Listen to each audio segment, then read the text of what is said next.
8 साल का मासूम मनीष आंखों में आंसू लिए अपनी छोटी बहन को गोद में थामे खड़ा रो रहा था।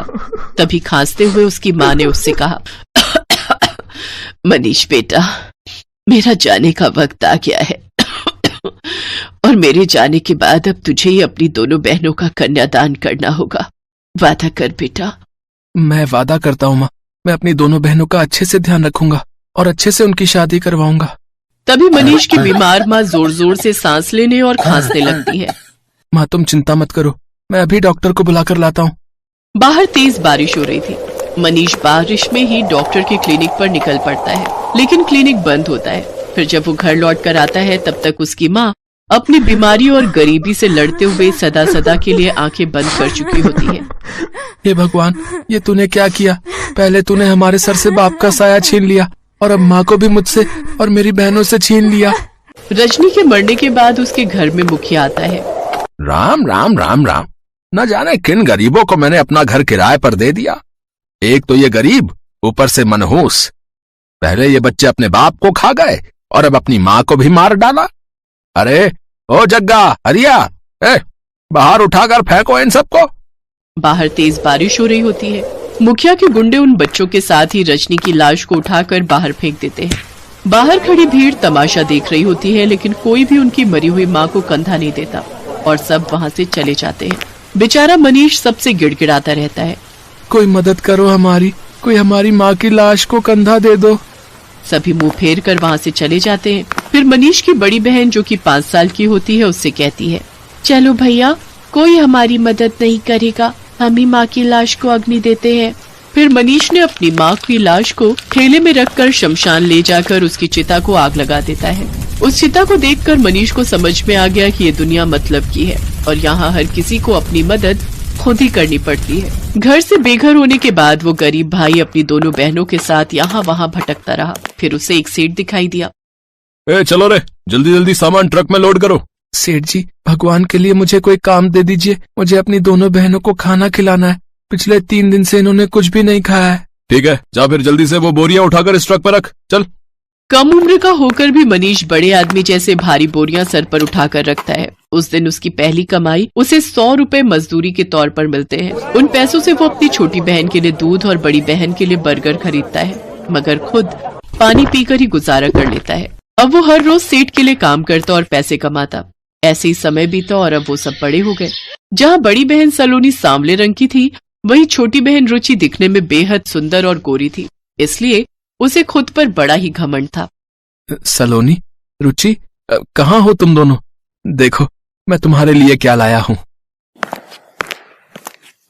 लाओ भैया, दिखाओ क्या लाए हो आप मेरे लिए।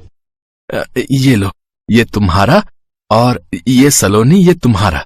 रुचि गिफ्ट खोलती है। छी भैया, ये गिफ्ट लाए हैं आप मेरे लिए। इस सूट को देखकर तो ऐसा लग रहा है जैसे आप इसे किसी मंगल बाजार से उठाकर लाए हैं। बिल्कुल बहन जी टाइप सूट है। आप रहने दो, आपकी चॉइस घटिया है। आप ना मुझे 15,000 दे दो। कल मेरी फ्रेंड्स शॉपिंग के लिए मॉल जाएंगी तो मैं उनके साथ ही जाकर कुछ ले लूंगी। अपनी छोटी बहन की खुशी के लिए मनीष अपनी सारी कमाई उसके हाथ में रख देता है, मगर सलोनी अपने भाई की बात को समझती है। ऐसे कुछ दिन बीत जाते हैं। एक रोज रुचि अपने भाई से कहती है, भैया मुझे आपको कुछ बताना है। हाँ बोल ना मेरी प्यारी बहन, बोल। भैया मैं एक लड़के को पसंद करती हूँ, रौनक नाम है उसका, और वो एक अमीर घर से है। मैं उनके साथ खुश रहूंगी क्योंकि वो हमारी तरह गरीब नहीं है। रुचि का ऐसा कहना उसके भाई के लिए एक थप्पड़ सा था, लेकिन वो चुप रह जाता है और कहता है, रुचि, सलोनी तुमसे बड़ी बहन है। एक बार उसका रिश्ता पक्का हो जाए फिर मैं तुम दोनों की शादी करवा दूंगा। मनीष सलोनी के लिए रिश्ते देखने लगता है, लेकिन उसके सांवले रंग के कारण कोई भी उसे पसंद नहीं करता। भैया इसके काले रंग के कारण इसे रिश्ते नहीं मिलते तो मैं क्या करूं? भला मैं क्यों कवारी रहूं इसके पीछे? अपनी बहन के बारे में ये कैसी बातें कर रही हो तुम? वो ठीक ही तो कह रही है भैया। तभी पंडित उनके घर आते हैं और मनीष से कहते हैं कि जो 2 दिन पहले गरीब रिश्ता तुम्हारी बहन सलोनी के लिए आया था, उन्होंने सलोनी को पसंद कर लिया है। ये सुनकर मनीष बहुत खुश होता है। अब वो अपनी दोनों बहनों की शादी की तैयारी शुरू कर देता है। फिर एक रोज रुचि के ससुराल वाले उसके लिए बहुत ही महंगा शादी का जोड़ा और गहने लेकर आते हैं। रुचि, ये शादी का जोड़ा और ये डायमंड सेट माँ ने तुम्हारे लिए पसंद किया है। इसे शादी वाले दिन जरूर पहनना, ओके? क्योंकि मेरी होने वाली दुल्हन लाखों में एक है। कुछ देर बाद वो वहाँ से चले जाते हैं।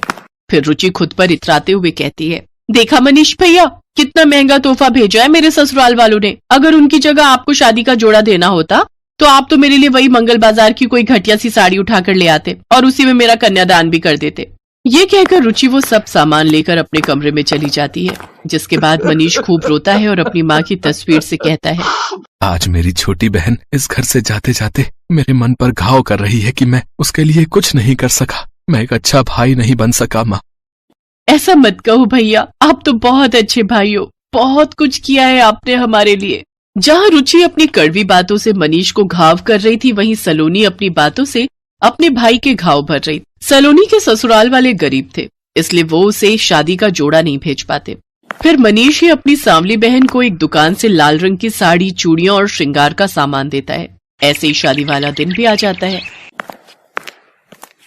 आओ मेरी काली बहन, अंदर आओ, मुझे देखकर बता किस महंगे और सुंदर शादी के जोड़े में मैं कैसी लग रही हूँ। बहुत सुंदर लग रही हो मेरी बहन, लेकिन सच कहूँ तुम बहुत ही बेकार दुल्हन लग रही हो। ये कैसी बेकार सी साड़ी और गहने पहन रखे हैं तुमने, और ऊपर से ये सस्ती सी कच्ची चूड़ी पहन ली है। उफ, इस गरीब खाने में रहेंगे तो ऐसा ही होगा, इसीलिए मैं जल्द से जल्द इस गरीब खाने से बाहर निकलना चाहती हूँ। उफ, अब तो दम घुटता है इस घर में मेरा। शायद अमीर घर की बहू बनने की खुशी में तुम ये भूल गई हो कि हमारे भैया ने हमें कितनी मुश्किलों से पाला है। माँ बाप का सहारा सर से उठने के बाद अपना बचपन गंवाकर उन्होंने हमें पाला, खुद भूखे रहकर हमारा पेट भरा, और माँ को दिए वादे को पूरा करने के लिए उन्होंने आज तक शादी नहीं की और अपना घर तक नहीं बसाया, और तुम कहती हो कि भैया ने हमारे लिए किया ही क्या है। ये सुनकर रुचि की आंखों के सामने वो दिन याद आ जाते हैं जब उसके गरीब भाई ने बचपन में ही कमाना शुरू कर दिया था और उनका पालन पोषण किया, उन्हें पढ़ाया लिखाया। रुचि को अपनी गलती का एहसास हो जाता है। कुछ देर बाद बारात आ जाती है और अपनी मरती हुई माँ को दिया हुआ वादा वो गरीब भाई अपनी दोनों छोटी बहनों का कन्यादान करके निभाता है। विदाई के वक्त रुचि अपने भाई के गले लगकर रोती है और कहती है, भैया भैया हमें माफ कर देना। माँ के जाने के बाद आपने जिस तरह से हमारा ख्याल रखा वो कोई नहीं रख सकता। काश कि हर भाई आपकी ही तरह होता भैया। आखिर में वो गरीब भाई अपनी बहन को माफ कर देता है, फिर खुशी खुशी अपनी दोनों बहनों को विदा कर देता है।